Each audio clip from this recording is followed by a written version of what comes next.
సేరపు నారాయణ 1933. ఎవరిదమ్మా ఈ ఆధార్ కార్డు? ఎవరు వీళ్ళు? అది ఎంత వయసు?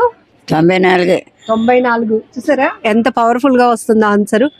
ఈ వయసులో కూడా అసలు 94 ఏళ్ల వయసులో పక్కన పెట్టండి, 60 ఏళ్ల వయసులో మనం ఏం చేస్తాము అంటే ఇంకా కష్టపడాలా, కాస్త రెస్ట్ తీసుకుంటే పోలా అని అంటాం. హా అని అంటుంది ఈ మామగారు. ఇంతకీ పేరు నారాయణమ్మే, కానీ సీతమ్మ ధార రైతు బజార్లో ఈ బామ్మగారిని అందరూ రైతు శబరి అని పిలుస్తారు. శబరి అని ఎవరు పేరు పెట్టారు? అలా అమ్మేపులు అమ్మేవారు. ఓకే. అప్పుడు ఒక నిమ్మకాయల రాజుగారు అని ఉండేవారు. అతను ఎట్టాడు నాకు ఆ పేరు సబరని, అదే పేరు అయిపోయింది. అదే పేరు అయిపోయింది. ఓకే. మరి చూడటానికి అలా ఉన్నారు మీరు, శబరిలాగా అందరూ అలాగే అంటున్నారు. మా శబరిని ఇంటర్వ్యూ చేయడానికి వచ్చారా మీరు రైతు బజార్ కని అడుగుతున్నారు మమ్మల్ని. సోల్మందర బజార్ లో అక్కడ వాళ్ళు అందరూ సబరాన్ని పెళ్ళడమే. ఎంతమంది పిల్లలు? 5గురు. 5గురు. ఎవరెవరు? 3 ఆడోళ్ళు, 2 మగోళ్ళు. మరి ఇంకెందుకు రెస్ట్ తీసుకోవచ్చు కదా, మళ్ళీ కూరగాయలు అమ్మడం వేయటం. ఇంటికాడ పడుకొని ఏడ్చేయాల బా అంటింది. అంతేనంటారు. మీలాంటి మనవాళ్ళు 14 మంది. 14 మంది మనోళ్ళు. అయినా కూడా కష్టపడాలి. ఇష్టమా మీకు? 20 ఏళ్ళ నుంచి చేస్తున్నారంట రైతు బజార్లో కూరగాయలు అమ్మడం. మరి ఇంటి దగ్గర ఉండడానికి అసలు ఇష్టం ఉండదా? ఇంటికాడ నుండి ఏడ్చారు చెప్పి. టీవీ చూస్తాను. ఆ టీవీ కూడా చూడరా? టీవీ చూడరా? చూస్తాను, నాకు టీవీ వేయడం రాదే. రెస్ట్ తీసుకోరా, పడుకోవచ్చు కదా. అవును, ఒంట్లో బాగాలేకపోతే పడుకుంటాం, బాగుంటే పడుకొని ఉంటావు అలాగానే. చెప్పి అంతే కదండి, అలా పడుకొని ఉండగలవా? మరి ఇంకేమి ఉండలేవు. కబుర్లు చెప్పుకోవచ్చు కదా ఇంటి చుట్టుపక్కల అందరితోని. ఇంటి పక్కన వాళ్ళతో కబుర్లు చెప్పుకొని ఉండొచ్చు. అలాగే వెళ్ళం మేము, ఎవరి ఇంటి పక్క, వాళ్ళ ఇంటి పక్క, వీళ్ళ ఇంటి పక్క, ఎక్కడికి. మా ఇంట్లో పని ఏదో మా బాధ ఏమో అంతే. నా పిల్లలే కాదు, నా మనవలైనా సరే. 14 మంది మనవలు అయితే 10 మంది పెళ్లి చేసాం. 15 మంది పుట్టారు. 15 ఇప్పుడు ఇంట్లో ఉంది, బడికి చేపెట్టి వచ్చింది. అది మొత్తానికి ఖాళీగా ఉండకూడదు. ఒంట్లో దేవుడు సత్తువ ఇచ్చినంత వరకు పని చేస్తూనే ఉండాలి. అంతే అంతే. అందరికీ చెప్తున్నారు ఈ మాట. మరి గాంధీ తాత గారిని వాళ్ళని ఎప్పుడైనా చూడటం గానీ? చూడలేదు. చిన్నపిల్లని అప్పుడు ఊరేగించి తీసుకెళ్తాను. గాంధీ తాత చచ్చిపోండి ఊరేగించి తీసుకెళ్తాను. సోల్మందర్ ఉన్నది, సోల్మందర 7 గుళ్ళు ఉండేవి అక్కడ. మా కన్నూరు ఇల్లు అల్లిపురం కాదు, అల్లిపురం కాడ పెద్ద చెరువు ఉండేది అక్కడ. ఇప్పటికి మా తమ్ముడాళ్ళు ఉన్నారు అక్కడ. ఆ రోడ్ని తీసుకెళ్తాను సోదమానంకి వెళ్ళి. అప్పుడు చూసాం చిన్నపిల్లలమే. అప్పుడు ఎంత ఉంటది మీ వయసు అప్పుడు? ఎంతో ఎంత కాదు, పిల్లలమే. గాంధీ తాతను ఊరేగించి తీసుకెళ్తాను, చచ్చిపోయాను. మీది మరి ఈ ఊరేనా, విశాఖపట్నమేనా? సొంత ఊరే. ఈ ఊరే కదా, మన ఊరేది. చూసారా, దానివల్ల ఎంత ప్రౌడ్ గా చెప్తుంది, ఇదే సొంతూరు. అల్లిపురం. మా అమ్మగారు రౌడీ, పెద్ద రౌడీ లాగే. అంతేనా? రౌడీ లాగా. మాది అల్లిపురమే చిన్నప్పుడు.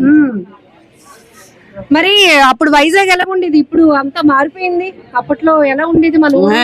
ఇదంతా దుక్కలు దూలాలు ఇవన్నీ తోటలే ఇక్కడేటి ఉండేది. అప్పుడు మీకు ఊహ తెలిసి ఊరు, మనం విశాఖపట్నంలో ఊరు అంటే ఎక్కడుండేవి? మేము ఎక్కడికి వెళ్ళేవారం కాదు అప్పుడు. అల్లిపురంలో ఉండడమే, ఇంటికాడ ఆడుకొని అక్కడ. పెళ్ళి అయ్యాక తాచేడుపాలెం ఇచ్చారు మాకు. మా అత్త తాచేడుపాలెం. అంతే. మొదటి నుంచి పని చేసే వాళ్ళ మీరు? ఇలా సాయంగా ఏదైనా బజార్ వచ్చింది కానీ మేము ఎక్కడ బయటకు వెళ్ళడం తెలియదు. తాతయ్య గారే మొత్తం అన్ని చూసుకునేవారా? తాతయ్య గారే అన్ని చూసుకునేవారా? తాతయ్య గారికి ఉద్యోగం. ఏ జాబ్? కోఆపరేటివ్ డిపార్ట్మెంట్ లో. ఈ ఊరి నుంచే శ్రీకాకుళం ట్రాన్స్ఫర్ అయ్యి వెళ్ళాం. అక్కడనే చీపురుపల్లి వెళ్ళాం ట్రాన్స్ఫర్ అయ్యి. చీపురుపల్లి ఉండేది. మరి ఇప్పుడు ఇన్ని గంటలకు బో తింటే ఎలాగా 4 అయింది, 4 గంటలకు భోజనం చేస్తారు ఆ? మేము అసలు 1 గంట దాటితే ఇంకా అలారం కొట్టేస్తుంది కడుపులో. మాకు ఉండగలుగుతారు అలాగా? 4 గంటలు ఏం తింటున్నారు? చికెన్ అయితే తినగలవా? చికెన్ తినలే, వద్దులే. మనకు మంచిది ఏదైతే అదే తినాలి. ఏమిష్టం నీకు బాబు గారు? ఏమిష్టం కూర? ఏమిష్టం? ఏదైనా సరే ఎన్నెల పళ్ళు సరిగ్గా లేక మెత్త తినలేని ఏదో మెత్తకుంటే తింటాం లేకపోతే. ఎన్ని గంటలు లెగుస్తారు? ఎన్ని గంటలకి లెగుస్తారు? 4 గంటలకి లేస్తాం మేము. ఇప్పటికీనా 4 గంటలకి లెగడం అలవాటు అయిపోయింది మరి. ఏమేం చేస్తారు ఇంటి దగ్గర? మీరు ఏం పని చేస్తారు? ఏం సాయం చేస్తారు మీ పిల్లలకి ఇంటి దగ్గర? సాయం చేస్తారు, చెయ్యనెవరు చెప్తున్నారు అసలు ఊరుకోదు, అన్ని పనులు అన్ని నేను చేస్తాను అని. చేస్తాను కానీ చెయ్యనెవరు, నేను చేస్తాను అంటది. ఏమేం పనులు చేద్దాం అనుకుంటారు? ఏదో వంట అన్నారు చేసేదని ఇప్పుడు మానేసాను, అలా చేసుకుంటారు వంట. కోపం వచ్చేస్తుంది, పని చేస్తామన్నా చేయనివ్వట్లేదు. అంతేనా? అంతే. ఇష్టమైన హీరో ఎవరు బామ్మ నీకు? సినిమాలు చూసేదాన్ని బాగా? ఎప్పుడు సినిమాలు అయ్యి ఏ చెప్పు మరి, ఏ సినిమాలు ఏట్లేవమ్మా ఇప్పుడు? ఇప్పుడు కాదులే, అప్పుడు ఎప్పుడు ఎవరు హీరో? ఎవరిష్టం? ఎవరి సినిమా తెలియదురా బాబు. ఎన్టీఆరా? ఎవరిది? ఎవరు? ఏదో సినిమా అంటే సినిమా వెళ్ళారు చూసి వచ్చేసాడు అంతే. పావలా టికెటా? పావలా టికెట్ నుంచి కింద కూర్చుంటే పావలా, బెంచ్ మీద కూర్చుంటే 10 రూపాయలు. కింద కూర్చొని చూస్తే పావలా, బెంచ్ మీద అయితే ఎంత? 10 రూపాయలు. 10 రూపాయలు అంట. అప్పటి నుంచి సినిమాలు చూస్తూనే ఉన్నావు. వాళ్ళ అమ్మాయి లక్ష్మి గారు, ఒకసారి ఆవిడతో కూడా మాట్లాడదాం. ఈ వయసులో మా అమ్మగారికి శబరి అని అందరూ పేరు పెట్టారంటే ఒకటి నవ్వుతుంది, ఏమన్నా నవ్వుతుంది చక్కగా. భలే ఉన్నావు, అందంగా ఉన్నావు. నువ్వు మాత్రం నాకు భలే నచ్చావు. అప్పట్లో మరి ఇంకా ఎంత బాగా అందంగా ఉండేదాన్ని ఓ 10 ఏళ్ల క్రితం. ఇప్పటికే ఇంత అందంగా ఉన్నావు. తాతయ్య గారు అస్తమాను అలాగే చెప్పేవారు నీకు? తాతయ్య గారు అస్తమాను చాలా అందంగా ఉంటావు నారాయణమ్మ అని అనేవారా? ఏమనేవారు? తాతయ్య గారు చూసి మళ్ళీ తాతయ్య గారు డ్యూటీ నుంచి వస్తానే ఇంట్లో ఉండదు, బయట ఉండడమే. అమ్మ గుమ్మలు ఉండడమే, మళ్ళీ గుమ్మలు కనబడమే, ఇంట్లో ఉండాలి. గుమ్మలు ఎందుకున్నావు? ఉండకూడదు అనేవారు. ఇంట్లోగానే ఉండాలి. మళ్ళీ తాతయ్య గారు వచ్చిన బయటకు రావాలి, లేకపోతే ఇంట్లో ఉండాలి. అలా ఉండేవి. మీ అత్తయ్య గారు వాళ్ళు ఎలా ఉండేవారు? మా అత్తయ్య గారు మంచినీళ్ళు కానీ పంపేవారు కాదు. మంచినీళ్ళు తాగుతానన్న పంపేవారు? మూతి నీళ్ళకి వెళ్ళిచ్చారు కాదు ఎవరు, ఇంటికాడ ఉండడమే. బయట కంటే రానిచ్చేవారు కాదు. మరి మీ అమ్మగారు మీ నాన్నగారు వాళ్ళు? మా నాన్న మా అమ్మ ఎప్పుడో చనిపోయారు, మా చిన్నాన్న వాళ్ళు ఉండేవారు. వాళ్ళ దగ్గర మీరు ఉన్నారా? ఇప్పుడులాగా సినిమాకి వెళ్తాను, ఫ్రెండ్స్ తో వెళ్తాను అలాంటివి లేవు. అప్పుడు సినిమాలు అయ్యి అక్కడ. మీ ఫ్రెండ్ ఎవరు? మీ ఫ్రెండ్? మా ఫ్రెండ్ చీరపిల్లి ఉండి చనిపోయింది ఆవిడ. అయ్యో, మీ ఫ్రెండ్ పేరు? ఆవిడ పేరు నారాయణమ్మ. ఇప్పుడు మా కెమెరామెన్ పెంచుకుంటదా అని అడగమంటున్నాడు. మా అమ్మగారిని పెంచుకుంటదా నన్ను అని అడగమంటున్నాడు. మా అమ్మగారు భలే హుషారుగా ఉన్నారు, అడగండి మేడం అని అంటున్నాడు. ఏం చెప్పాలి? నన్ను పెంచుకుంటాడా? కాదు, మీరే ఆ అబ్బాయిని పెంచుకోవాలట. దాన్ని పెంచుకుంటాను రా. మన ఇద్దరు జీతం, నా జీతం సరిపోతుంది 18,000. 18,000 జీతమా? పింఛన్ వస్తుంది, అయినా కూడా కష్టపడుతున్నారు. నిజంగా మీ కాళ్ళకి నమస్కారం పెట్టాలి. ఎందుకంటే ఈ వయసులో ఎంత యాక్టివ్ గా ఉన్నారు.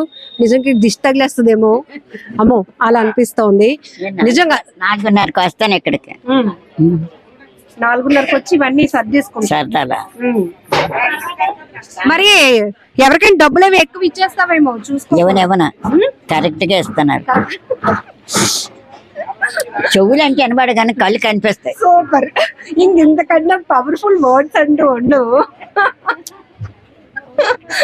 మా అమ్మతో ఉంటే కాసేపు స్ట్రెస్ అంతా పోతుంది. నేను కూడా ఇంటర్వ్యూ ఏదో సీరియస్ గా చేయాలని కాదు, కాసేపు మా అమ్మగారితో సరదాగా గడపాలనిపించింది. 2-3 సార్లు నేను కూడా సీతం ధర రైతు బజార్కి వచ్చినప్పుడు ఏంటి మా అమ్మగారు ఇంకా ఇక్కడ ఉన్నారు, వీళ్ళతో ఈమెతో ఇంకెవరైనా ఉంటారేమో అనుకుంటే లేదు, గడుసుగా చలాకీగా చక్కగా కూరగాయలు అమ్మేస్తా ఉన్నారు. ఈవిడ పేరు ఏంటండి అంటే, ఆవిడ పేరు వేరే అమ్మ, మేము పిలిచే పేరు వేరే అని అన్నారు. ఏం పేరు పెట్టి పిలుస్తారు అంటే, అందరూ రైతు సబరి అని పిలుస్తాము ఇక్కడ, ఆవిడ అసలు పేరు నారాయణమ్మ అంటే భలే ఇంట్రెస్టింగ్ అనిపించింది. అండ్ ఈ రోజుల్లో చాలా వరకు చూస్తున్నాం కదా, అన్ని బాగున్నా కూడా పని బద్దకస్తులు చాలా మందే ఉంటారు. మేము మా క్వాలిఫికేషన్ కి తగ్గ జాబ్ రాలేదనో ఇలా రకరకాల కారణాలు చెప్తూ ఉంటారు. కానీ చూసారు కదా 1933 ఇక్కడ, సో 94 years లో కూడా ఎందుకు ఖాళీగా ఉండాలి, ఖాళీగా ఉండి ఏం చేయాలి, కాలక్షేపం ఎందుకు చేయాలి, దాని బదులు ఒంట్లో శక్తి ఉంది కాబట్టి ఇలా పని చేసుకుంటే పోలా, నలుగురిని చూసినట్టు ఉంటుంది, సరదాగా అందరినీ పలకరించినట్టు ఉంటుందని మా అమ్మగారు ఎంతో అద్భుతంగా చెప్తున్న మాటలు భలే హ్యాపీ అనిపిస్తున్నాయి. ఒకసారి వాళ్ళ అమ్మాయితో కూడా ఒకసారి మాట్లాడదాం. ఆవిడకున్ని ఆ శక్తి మాకు దేవుడు ఎందుకు ఇవ్వలేదా అనిపిస్తుంది. నిజమే, ఆ ఓపిక ఆవిడకి ఎంత ఓపికో మరి. మేము రాత్రి ఇప్పుడు వెళ్ళేసరికి 9:30 అవుతుంది, అలసిపోతాం. అయినా సరే గిన్నెలు తోమిస్తానమ్మా, బట్టలు ఏమైనా చెప్పు నానబెట్టేద్దాం, తెల్లవారి ఉతికేద్దాం ఆ బాబు ఉతుకు, అది చేసావా ఇది చేసావా, నేను తోమేస్తానులే ఉన్నా అంటది. వద్దమ్మా నీకు ఎందుకు, నువ్వు అలా పడుకో, నీకు వేడి నీళ్ళు పెడతాం, స్నానం చేసేసి నువ్వు పడుకో, నీ తెల్లర్లేదు. 4 అవగానే ఎలాగ అలారం కొడతా, అమ్మా చూడు టైం అయిపోయినట్టుంది అంటది. లేదమ్మా 4-5 నిమిషాలు అయిందమ్మా, ఇంకొక ఉండి కొద్దిగా పాలు ఎచ్చబడతానని చెప్పి కొద్ది పాలు అన్షూర్ కల్పిస్తాను, తాగేస్తుంది, వెంటనే వచ్చేస్తుంది. ఎదురు రమ్మంటది, వస్తాను, జాగ్రత్త అమ్మా అంటది. నీదేనా బరువు ఏదైనా ఉంటే మొయ్యక నేను వస్తానులే అంటది. మళ్ళీ అగో ఇప్పుడు కోపడుతున్నారు కదా, ఏదైనా పని చేస్తామంటే ఆలే చేసేసుకుంటారా అంటది. లెగ్గానే అంటది, అమ్మా నేను అన్ని చేసేస్తాను, నువ్వు వంట చేసుకుని నేను ఇల్లు గుమ్మలే తుడిచేస్తాను, గిన్నె నేను తోమేస్తాను. వద్దమ్మా అన్నీ నేను రాత్రి చేసుకోను, నువ్వేం చెయ్యొద్దు, నువ్వు అలా కూర్చు పాలు వేడి చేస్తాను తాగిద్దు కానీ అనగా నువ్వు వచ్చేస్తుంది. లేకపోతే అంటది నన్ను ములక్కాళ్ళు మంచిగా లేకపోతే మార్కెట్కి వెళ్ళిపోయింది, హోల్సేల్కి తెచ్చేసి ఆటో మీద వేయించేసి ఆ టైం అప్పుడు వెళ్ళిపోయింది, హోల్సేల్కి వెళ్ళిపోయి ఏడు తీయాలి 2 క్యారెట్లు తీసాను. చాలా అమ్మ ఒకటే అవడం కష్టంగా ఉంది, 2 అయితే ఒక ములంకాడ ఒక క్యారెట్ మూట నన్ను వేసుకొని వచ్చేసి నువ్వు అన్ని చూసుకొని అయితే నా కోసం ఏమి భయపడకు, కంగారు పడకు, నిదానం రా అంటుంది. జాగ్రత్తగా వెళ్ళి వచ్చేస్తాం. ఆవిడ ఎటైనా వెళ్తుందని మాకు భయపడతాం, రోడ్లు అంటే వినబడదు కదా ఈ ఆటోలు బళ్ళు అని. ఎంత విజయనగరం వెళ్ళిపోతాను అంటది. అక్కడ ఇంకో కూతురు ఉంది, ఒక 3 నెలలకు ఒకసారి వెళ్తుంటది చూడడానికి. మంగళవారం సెలవు కదా, మంగళవారం రోజు వెళ్ళి సాయంత్రానికి 4 గంటలు మళ్ళీ వచ్చేది. ఎందుకమ్మా ఇవాళ ఉండొచ్చు కదా, తెల్లవారు రావచ్చు కదా అంటే, అమ్మో నువ్వు ఒకదాని అయిపోతావు కదా, కుట్టే సర్దుకోవడం రాదు నీకు, కూతురికి ఎంత సాయమో, కుట్టి సర్దుకోవడం రాదు అంటది. మరి మీరు అన్ని ఇంత నీట్ గా ఎక్కడ సర్దుపడతారు? అదే కదా, అందుకోసం నిజంగా చాలా బాగా అనిపిస్తుంది. ఎందుకంటే చాలా హుషారుగా ఇంత బాగా అన్ని ఎక్కడ ఖాళీ లేకుండా ఏవేవో చేసేసుకుని ఉంటది. రాత్రి 9:30 వరకు అలా పని చేసుకునే ఉంటది. ఇంకా ఇంటికాడ మంగళవారం ఒక రోజు ఉంచాలంటే, అందుకే ఎవరైనా ఆస్కలాడితే చెప్తాను, మంగళవారం నాడు మీ ఇంటికి తీసుకెళ్ళిపోండి. ఏదో కొంచెం ఆస్తులు ఉంటే చాలు, కాళ్ళ మీద కాలు వేసుకొని నాకేటని కూర్చొని తిందామని ఉంటారు. కానీ ఆవిడకి అసలు అలాగ ఉండదు. పెన్షన్ వచ్చినా ఏ వచ్చినా ఆవిడ పని ఆవిడ చేసుకుని వెళ్ళిపోవడమే కావాలి. అడుగు ఏం కావాలో అడుగుతున్నారు. కరోనాలోనైనా సరే అలా ఇక్కడికి వెళ్ళిపోయేది. కృష్ణ కాలేజ్ దగ్గర పెట్టారప్పుడు అలాగే తెల్ల 4 గంటలకి వెళ్ళిపోయేది. కృష్ణ కాలేజ్కి అయితే బొల్లే కాలేజ్కి అలాంటి కరోనా. అదిగో ఇక్కడ చూసారు కదా. అయితే ఇప్పుడు కెమెరామెన్ ని పెంచుకుంటావా? కెమెరామెన్ ని పెంచుకుంటారా?